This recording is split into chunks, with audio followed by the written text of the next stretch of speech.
ഒരു ടാസ്ക് ഉണ്ടായില്ല.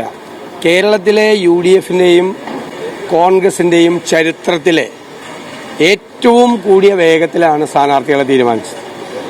140 സ്ഥാനാർത്ഥികളെ തീരുമാനിച്ചു കഴിഞ്ഞു UDF, മുഴുവൻ സ്ഥാനാർത്ഥികളെയും.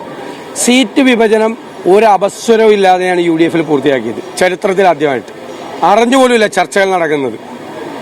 വളരെ നന്നായി, വളരെ പരസ്പരമുള്ള വിശ്വാസം പ്രകടിപ്പിച്ചുകൊണ്ടാണ് ഞാൻ ടീം UDF എന്നുള്ള വാക്ക് ഉപയോഗിച്ചത്. അക്ഷരാർത്ഥത്തിൽ അടിവരയിടുന്ന തരത്തിലുള്ള ചർച്ചകളാണ് UDFന്റെ സീറ്റ് വിഭജനത്തിൽ നടന്നത്. അക്ഷരാർത്ഥത്തിൽ ടീം UDF ആയി അത് മാറി. ഒരാളും അനാവശ്യമായ, ചിലരെല്ലാം വിട്ടുവീഴ്ചകൾ ചെയ്തു. ഇപ്പോൾ കേരള കോൺഗ്രസ് എല്ലാം ചില വിട്ടുവീഴ്ചകൾ ചെയ്തു, താൽക്കാലികമായിട്ടാണെങ്കിൽ പോലും ചില വിട്ടുവീഴ്ചകൾ ചെയ്തു. വളരെ സഹകരണത്തോടു കൂടിയാണ് ഞങ്ങൾ പോയത്. എല്ലാവരെയും ഉൾക്കൊണ്ടുകൊണ്ടാണ് പോയത്. അതിനുശേഷം കോൺഗ്രസ് സ്ഥാനാർത്ഥികളുടെ ലിസ്റ്റ് വന്നു. 3 ദിവസം എടുത്തെന്നാണ് വലിയ വാർത്ത. നിങ്ങൾ പണ്ടല്ലേ എത്ര ദിവസമാണ് എടുക്കുന്നത്? ഇവിടുത്തെ തിരുവനന്തപുരത്ത് AKG സെന്ററിൽ ഇരുന്ന് സ്ഥാനാർത്ഥിയെ തീരുമാനിക്കുന്നത് പോലെയാണോ കോൺഗ്രസിന്റെ പ്രൊസീജിയർ? കോൺഗ്രസിന് ഇവിടെ തെരഞ്ഞെടുപ്പ് കമ്മിറ്റി കൂടണം.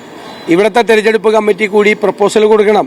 മുതിർന്ന നേതാക്കന്മാരെ തെരഞ്ഞെടുപ്പ് കമ്മിറ്റി ചുമതലപ്പെടുത്തി ആ മുതിർന്ന നേതാക്കന്മാർ പലവട്ടം ചർച്ച ചെയ്ത് ഡൽഹിയിൽ ശ്രീ മധുസൂദൻ മിസ്ട്രി ചെയർമാനായ സ്ക്രീനിംഗ് കമ്മിറ്റിയുടെ മുമ്പിൽ അവതരിപ്പിക്കണം. ഡീറ്റെയിൽസ് മുഴുവൻ കൊടുക്കണം. അത് കോൺഗ്രസ് പ്രസിഡന്റ് ശ്രീ മല്ലികാർജ്ജുൻ ഖാർഗെയും ലോക്സഭാ പ്രതിപക്ഷ നേതാവ് ശ്രീ രാഹുൽ ഗാന്ധി ഉൾപ്പെടെയുള്ള സെൻട്രൽ ഇലക്ഷൻ കമ്മിറ്റിയുടെ മുമ്പാകെ വെക്കണം. അത് എന്നിട്ടാണ് തീരുമാനം എടുക്കുന്നത്. ഒരു പ്രൊസീജിയറാണ്. ആദ്യത്തെ ദിവസം മധുസൂദൻ മിസ്ട്രിക്ക് സുഖമില്ലാത്തതുകൊണ്ട് അദ്ദേഹത്തിന് ഗുജറാത്തിൽ നിന്ന് എത്താൻ കഴിഞ്ഞില്ല. ആദ്യത്തെ ദിവസം ഞങ്ങൾ 24 മണിക്കൂറിനകം സ്ഥാനാർത്ഥിയെ 50 പേരെ പ്രഖ്യാപിക്കാൻ ഞങ്ങൾ റെഡിയാണ്. പക്ഷെ അദ്ദേഹത്തിന് എത്താൻ പറ്റിയില്ല. ആരോഗ്യ പ്രശ്നമാണ്. എല്ലാ മാധ്യമപ്രവർത്തകർക്ക് അറിയാം. പിന്നീട് എടുത്തത് എത്ര സമയമാണ്? 48 മണിക്കൂറാണ് എടുത്തത്. ആ 48 മണിക്കൂറിനകം ചരിത്രത്തിലില്ലാതെ സാധാരണ നേതാക്കന്മാർ എത്ര ദിവസമാണ് ഡൽഹിയിൽ പോയി ഇരിക്കാറുള്ളത്? എത്ര ദിവസമാണ് ക്യാമ്പ് ചെയ്യാറുള്ളത്? ഇവിടെ 48 മണിക്കൂറിനകം സ്ഥാനാർത്ഥികളെ നിർമ്മിച്ച് പൂർത്തിയാക്കി.